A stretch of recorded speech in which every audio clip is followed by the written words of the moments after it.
Yasemin, thanks for joining us today. You are the co-founder of Alchemy Charge, a company developing practical EV charging solutions for urban environments and shared infrastructure. I'm Karol Kaczmarek from Net Zero Camper. Let's dive into how you and your team are addressing some of the key challenges in multi-unit EV adoption. Your device turns a standard 10 amp outlet into a meter charger and starts at $399 Australian dollars installed. What market gap convinced you this stripped back approach was the right first product? Yeah, absolutely. Thank you for having me. Let me see. The journey probably takes me back about 4 years. So Merrick, my co-founder, is also a very lucky man, and he is my husband. And he came to me and he said, I'd like to purchase an EV. And at the time I said, yep, not a problem. How are you going to charge it? And he said, from the PowerPoint, so the power socket in our garage. And I thought, okay, great. If you can really do that, then that sounds amazing. And to be honest, I didn't believe him. So I thought it can't be that simple to charge your car. So that's where the idea was born. To give you a bit of background, Merrick and I, we run a construction business, but he is a remedial builder. So he doesn't build things, he fixes things, which means that 99% of our work is in apartment buildings, so multi-res dwellings. And we kind of saw the EV adoption in Australia going up. We knew that built environment. So in Australia, we refer to it as Strata. So we knew the Strata environment really well. We understand the people, the politics, the processes, and obviously the built environment. And we thought, here's an opportunity. It was at that point that we kind of thought, okay, what can we install? And, it was very quickly that we realized that you actually, with limited grid capacity, you actually can't install all that many level 2, so 7 to 22 kilowatt chargers in a single location without doing significant infrastructure upgrades. And I actually got an SMS from Merrick one day. He was getting a haircut and obviously the creative juices were flowing. And he just said, monetize PowerPoint. And I wrote back, that's dumb. And he said, you don't understand. So that's exactly where the idea came from. So, taking the concept of all you need to charge an electric vehicle is a power socket, and running with that.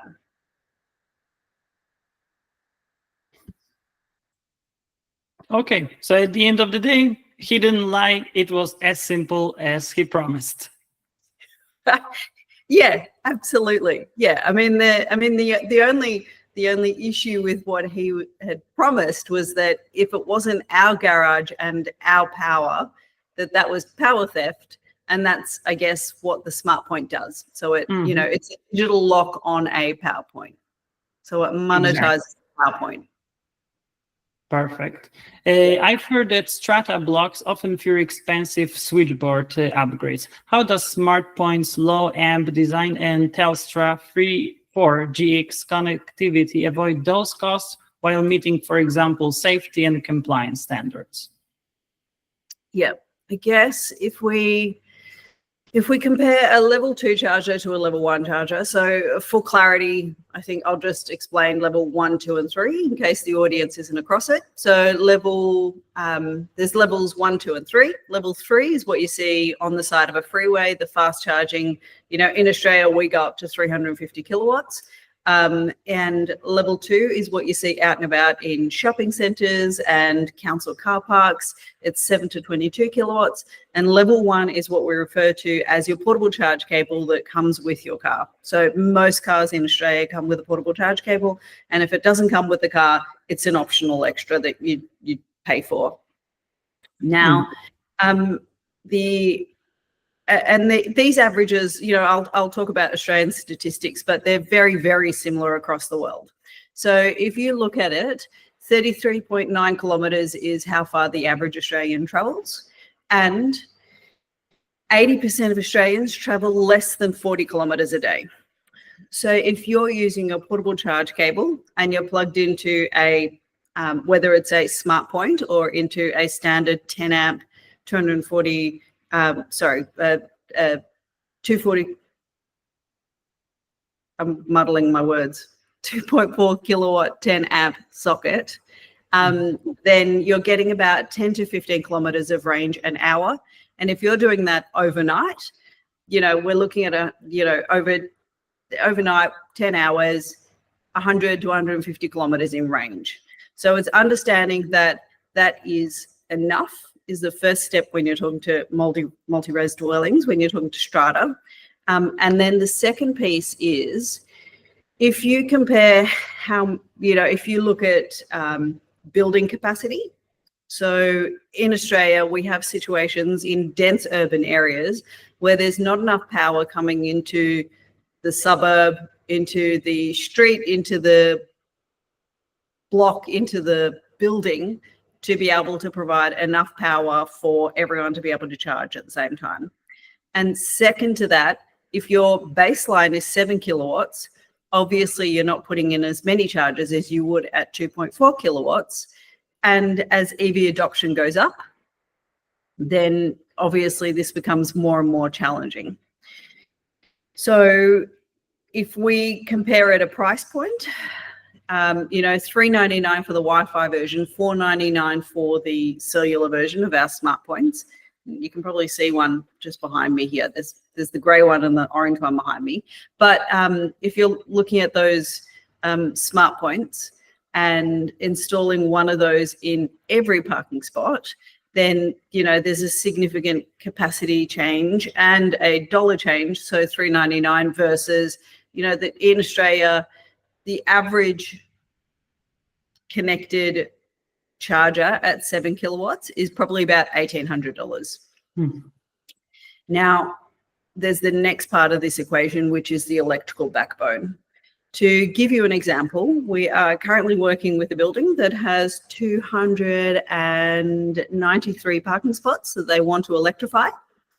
If they were to do an level 2 backbone, so a 7 kilowatt backbone, it was going to be $880,000 in backbone upgrades, with the additional $5,000 to $8,000 for each parking spot. So each property owner would be paying that as they installed it into their parking spot.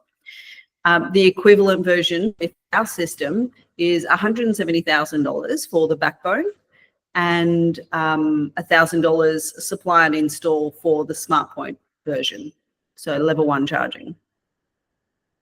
Thank you very much for this. That was very insightful. And also, do you have any partnerships, collaborations with developers? So they already at the stage of designing the building, they already consult with you, so they know, for example, where to place or how to design different things in the parking? Yeah, absolutely. So we engage with developers and we've got, lots of conversations happening. But where we really find that we have an impact is when we talk to the services engineers. So these are the people that work with the architects to design and build the services that are coming into the building. So we're talking water, electricity, we're talking hydro for, fire, etc. So when we talk to these people, they're the ones that are actually building out the EV charging systems.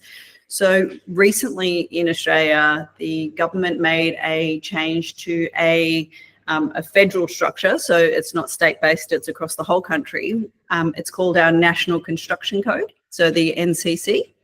And up until now, the NCC specified that it was 7 kilowatts and above. But the change means that, and the change is that you need 1.5 kilowatts per hour delivered between, can't remember the time off the top of my head, but say 10 p.m. and 4 a.m. So it's an overnight charge of 1.5 kilowatts and we deliver 2.4 kilowatts per hour. So we now qualify for new builds in Australia, which means that we're speaking to more and more developers, more and more services engineers.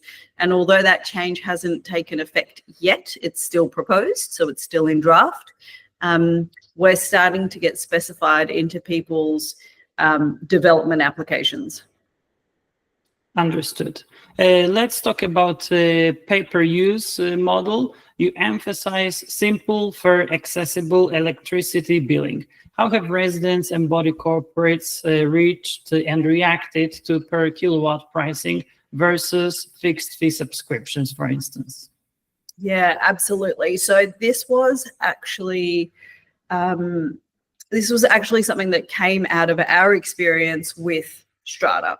So having been in the Strata space for the last 15 years and understanding the psychology of the Strata committees and, there's so many stakeholders. So tenants versus landlords versus owners versus, owner occupiers, etc. And of course the Strata managers. Strata does not like being locked into payment schedules. So they don't like being committed to future payments. So I'm not quite sure what it's like in Canada, but in Australia, if you commission, as a Strata building, if you commission work to be done by a tradesman, you actually can't issue that work order, which is the trigger for the work to be done, unless you have the money to pay the tradesman in your account. So you can't say, please come and fix this water leak and I may pay you. It's please come and fix this water leak and we will definitely pay you. And that's kind of one of the benefits of working for Strata as a tradesperson. But, they were lessons that we learned through our construction business. Having done this for 15 years, having dealt with every point in the ecosystem, we knew that Strata was not going to be interested in ongoing fees, or I shouldn't say blanket not interested. It was that a majority of Strata wouldn't be interested, especially when it's, why should I pay for Yasmin's petrol? That can be the psychology behind it. We don't have petrol stations in the building. Why do we have EV chargers?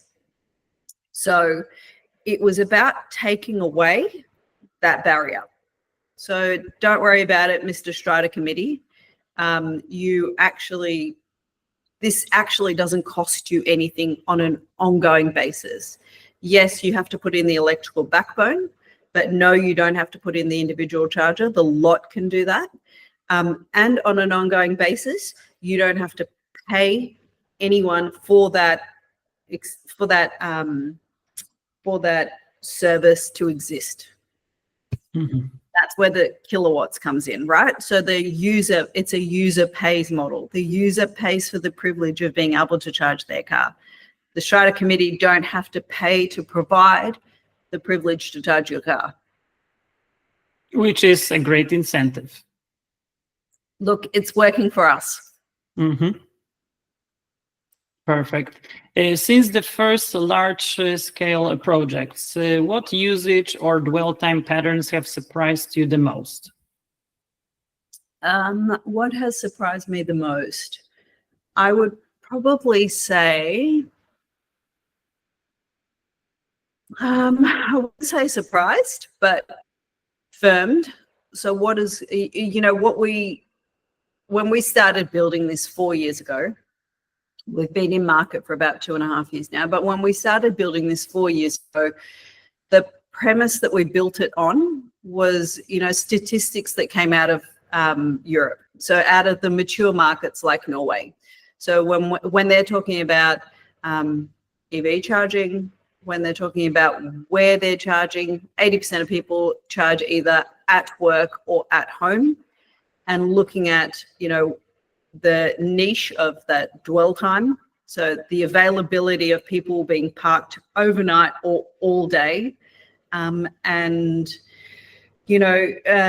Just, I guess you need to, whenever you're taking a stat, you can get stats to confirm anything. So you have to, when you take that and you test it in your own market, truly understanding that people do have the preference to charge at home or at work where there is a longer dwell time, so that there isn't the extra there actually isn't the need for faster charging. If anything, for example, if you're in a workplace and you're doing the faster charging and you're mid-meeting and you realize that your car is charged and you have to jump out and move it so that someone else can charge, that's actually a pain point opposed to being a benefit of having a faster charge. Now, if I can give you an example, we have a user that is based in Melbourne. He has an electric vehicle. He lives in a Strata building. He tried for 4 years to convince his Strata committee to approve for him to get an electric vehicle charger. He wasn't asking them for anything of monetary value, so he was happy to pay for all of the elements of the install. He just needed the approval, and every time he asked, he was quite persistent. They kept saying no, no, no. The reason being, if we say yes to you, we have to say yes to units 3, 4, 5, and 6 after you, and we might not have the capacity for that.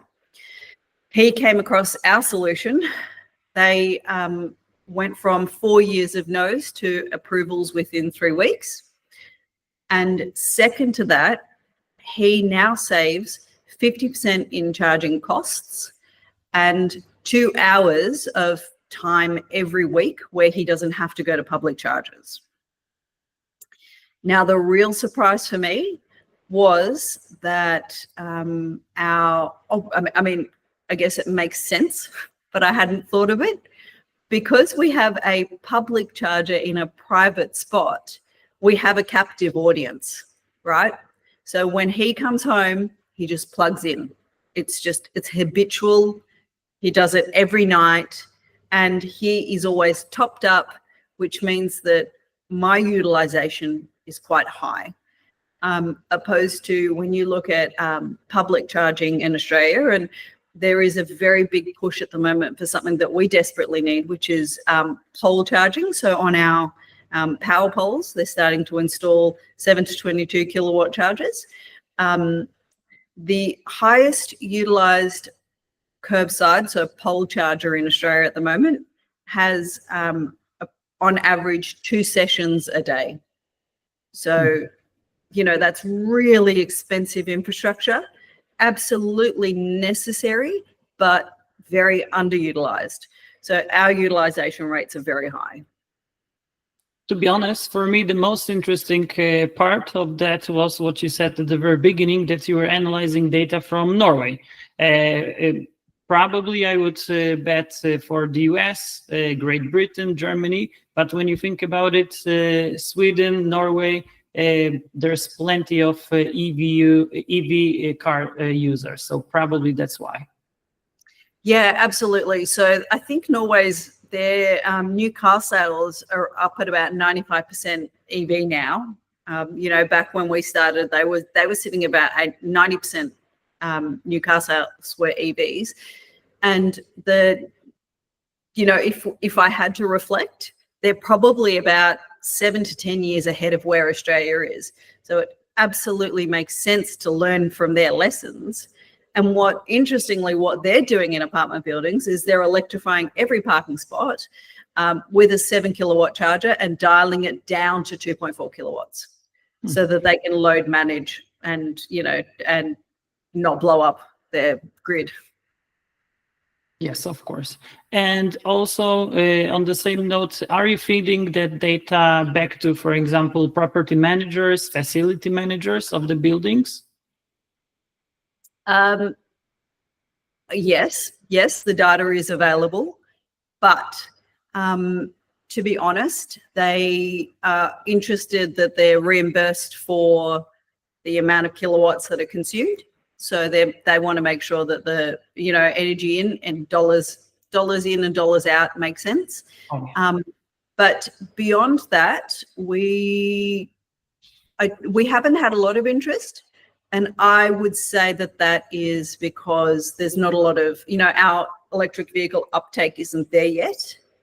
I think as the uptake goes up and as this becomes more and more common conversation, absolutely. Perfect. Many Australian blocks export excess PV, probably as you are well aware. during the day?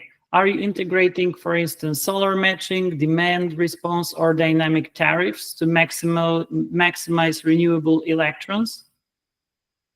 Yeah, so this is really interesting. I absolutely love the solar story and everything that goes with that, and then the batteries and the whole ecosystem, and getting to a point where you've got vehicle to X, so vehicle to grid or vehicle to home is very, very exciting. And I think that it's very much a 5-year projection in Australia for single residential dwellings. And yes, we do. We have a lot of solar. At times, we have entire states that will be running on solar power. It's amazing. And when you've got an electric vehicle and you're in a single residential dwelling, absolutely you should be charging that during the day with your solar, obviously taking into consideration the speed at which you're charging, so you're not sucking in more than the solar is providing, because that can be a little pitfall that people fall into. But as far as apartment buildings go, there actually isn't a lot of uptake of solar. And the reason for that is because there isn't a lot of use for that solar power during the day in an apartment building.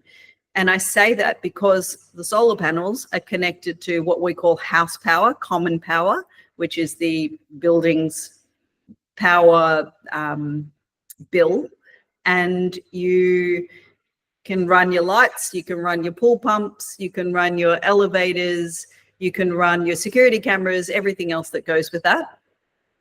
But most buildings don't have those facilities. So you've got some hallway lights. Who cares? Like the solar that you're producing on the ceiling, providing power for your hallway lights. And in Australia, we've actually hit a turning point where we're producing too much solar and not capturing it enough in batteries, which means that if you produce excess solar in some states, you have to pay to give it back to the grid. Mm-hmm. So it used to be a huge money generator, especially for early adopters of solar. You were making a lot of money off your solar panels. But now in some scenarios, it's the opposite. So absolutely, electric vehicles can soak up that excess during the day, and they should. It'll be really exciting when we get to a point where you can use your car to power your house overnight, so vehicle to home or vehicle to grid. Will it happen for single residential dwellings? Absolutely. I see this in the next 5 years at most, and I'm really excited by it. Do I see this for apartment buildings? It's very complex. The infrastructure is really, really complex. The psychology is complex. The politics can be very complex. So, sorry to interrupt you. Is it only about new buildings or older as well? Because I can envisage that, yes, there are a lot of complexity issues with old infrastructure and old buildings, but what about newly constructed ones? Do you see the same hurdles? Old, absolutely. In the newer buildings, as the construction codes change, it will become less and less problematic. Okay, so let's hope it bodes well for the future. Your site mentions all EV and e-mobility devices. What traction are you seeing with, for example, e-bike and e-scooter charging, and how does that influence your hardware or software roadmap? Yeah, so, we were talking about surprises before. I guess this is one of our surprises, in that when we developed our product, we developed it for Strata, for apartment buildings. But every time we speak to someone, there is a new use case. So, we have a really big spike in Airbnbs, so short-term rentals. Hosts want to offer it for their guests. And it's, because of the built-in safety mechanisms, because of the the pay-per-use, because of the, all the affordable outlay, so the ROI is really quick. It's suddenly become, the sockets suddenly become very attractive to Airbnb hosts. Now, marinas, caravan parks, they're all starting to go down the same path, because at the end of the day, we've monetized the access to power. So although we talk about our SmartPoint, which is our 10 amp socket, we have a product roadmap, and we're very close to our next set of launches, where you've got different speeds, different power, different measurement types, etc., all coming along the pipeline. Now, one thing that 4 years ago perhaps wasn't a huge conversation, that is a huge conversation for us today, is two-wheelers and three-wheelers in Southeast Asia. So we're currently working across Southeast Asia to build a two-wheeler, three-wheeler charging network. And what's really interesting about that is that two-wheelers and three-wheelers don't have levels 1, 2, and 3 for charging. They've basically just got level 1. So it's about being able to plug into a socket. We're currently working on a project in Indonesia, where, on the island of Bali, where the government has this beautiful incentive where you give them your petrol scooter, you contribute $100, the government contributes $1,000, they take your petrol scooter, electrify it, and give it back to you, which means that on an ongoing basis, your running costs are 20% of what they would be as a petrol scooter, as an electric scooter, which is absolutely such an amazing initiative. But the uptake isn't there, because the way the Balinese locals live is that they live in the villages and they come into the town centres for work, because their major industry is tourism. So they come into the hotels and the hospitality venues, etc. They don't have enough range in their scooter to get both directions. So they have to charge at home, get to work, charge at work, get home, charge at home, etc. Because they don't have the range, the uptake of the initiative isn't there. But what we do is the solution. So we've got a network of two-wheeler, three-wheeler sockets going into Indonesia for this very use case. If we talk about in Australia, the two-wheelers and three-wheelers, obviously the adoption is there, especially for the likes of, what are they called? I don't want to say Uber Eats, because I don't want to say just one brand, but like the delivery app. That's it, the delivery. So all the delivery drivers are using electric scooters. Mm-hmm. Also, you mentioned Southeast Asia. I'm not sure whether it's just a coincidence. I had an interview with Kyle, the co-founder of OmiGo. He also confirmed that currently their focus outside of Australia is mainly Southeast Asia because of high density buildings. Are you cooperating with OmiGo, or it's just a coincidence? Yes, I know Kyle. We're both in the same ecosystem. We've had many a conversation. I am not surprised with what he does, and the electrification and the efficiency side of these big dense buildings absolutely makes sense. There is definitely throughout Southeast Asia a electrification push. And I see it in my trips. Every time I go there, there's more electric everything. So yeah, I mean it's happening. It's all live, and absolutely OmiGo, that's the right place for them to be as well. Understandably. And also you mentioned a while ago that Alchemy Charge now targets workplaces, marinas, and caravan parks. How does the business model change outside residential strata? Not too much, actually. So it's still, at this stage, it's still the SmartPoint and a pay-per-use model. where it does change, it's just the application changes. So the thing that's plugging in changes. But where the business model does change is, the SmartPoint has been identified as a very useful tool in fleet charging. So if you have a fleet where the driver takes the vehicle home, when they go home, they can charge overnight. At the moment, if they plug into a socket, there's no way to measure and report that and remunerate the driver for their electricity. So you can't pay them for their power. You can install a level 2 charger, but there's some complexity that goes with that, in that you have to, they have to live in a single residential dwelling, because if they're in an apartment, they hit all the usual apartment roadblocks. If they are in a share house, again, that comes into a problem. It's understanding that the vehicle that's being plugged in is the right vehicle, et cetera, et cetera. So, and it's very expensive hardware. So say you're putting an $1,800 level 2 charger in, and a month from now that employee resigns, and 3 months later they're gone. You've now got an $1,800 asset that either has to come back in or you have to write it off.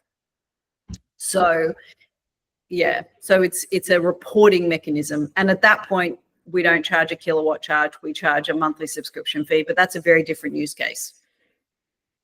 Understandably as well.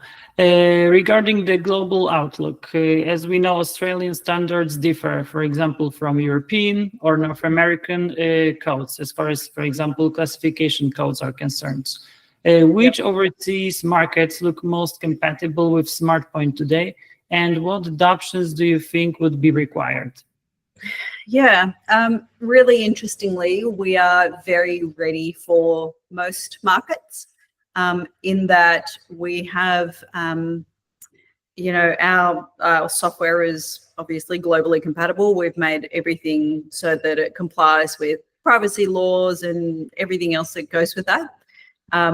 Second to that, our chip is UL certified. So certified for Australia, New Zealand, for America, for Europe, and Southeast Asia. So although not directly, indirectly through Southeast Asia, because it's the higher rating.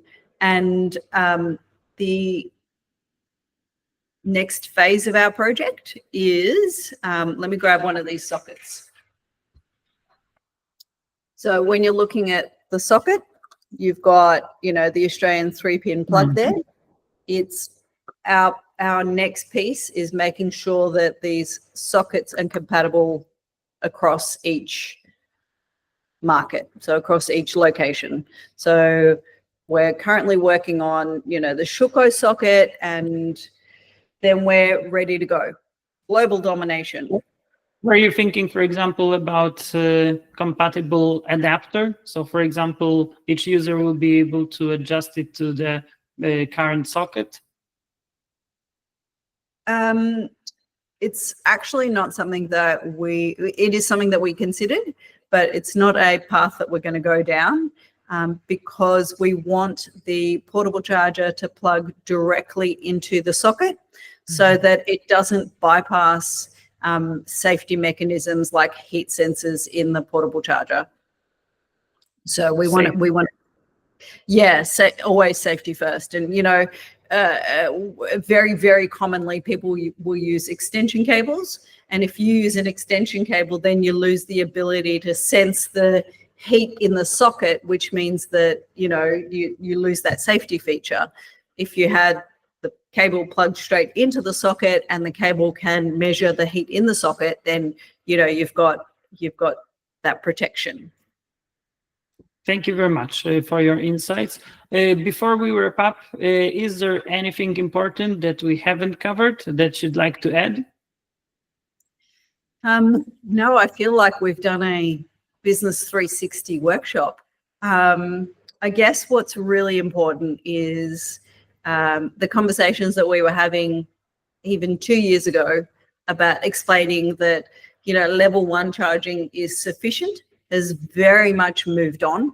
So I think that the market and the general population, especially those who have electric vehicles understand that trickle is enough. I always say charging your car is no different to charging your mobile phone. You predominantly charge it on your bedside table. You get in the car, you plug it in. You get to work, plug it in. If we were having this conversation in a cafe and there was a charge pad between us, I guarantee you one of us would have our mobile on it, getting that incidental top up. So it's always about ABC, always be charging. It's about the incidental top up. You don't let your mobile get to zero before you charge it again. You don't let your car get to zero before you charge it again. Yes. So, thank you. Sorry for interrupting. I just wanted to thank you once again for sharing your insights.